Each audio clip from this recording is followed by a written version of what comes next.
وعلیکم السلام ورحمۃ اللہ وبرکاتہ۔ آپ نے روایت من کنت مولا کی سند کے بارے میں پوچھا۔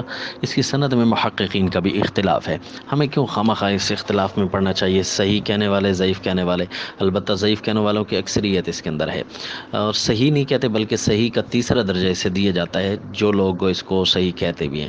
لیکن میں سمجھتا ہوں کہ اس کی سند ہو بھی نہ، یہ روایت ہو بھی نہ، پھر بھی یہ روایت کے الفاظ کا معنی یہی ہونا کہ حضرت آپ صلی اللہ علیہ وسلم فرماتے ہیں جو میرا دوست ہے علی کا بھی وہی دوست ہے، یہ الفاظ فرض کرو ہوتے بھی نہ تب بھی ہمارے ایمان کا حصہ ہے۔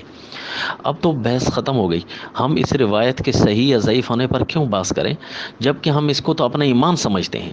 جو اس کو نہیں مانتا وہ تو کافر ہے سرے سے، کیوں کہ حضرت علی نہیں بلکہ سارے صحابہ، سب صحابہ، آپ صلی اللہ علیہ وسلم کو جو دوست سمجھتا ہے سارے صحابہ اس کے دوست ہیں۔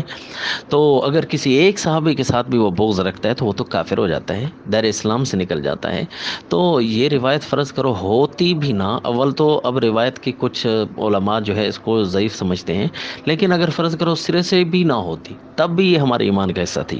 رہا یہ بات کہ اس روایت کے اندر یہ مشکل کشا کا معنی ہے، مولا کا معنی متصرف الامور والا ہے، یہ مولا کا معنی آقا والا ہے، یہ دیانت اور امانت کے خلاف ہے۔ اس کے لیے کوئی بہت بڑی دلیل چاہیے، جبکہ قرآن اور حدیث کی واضح نصوص اس کا انکار کرتی ہیں۔ السلام۔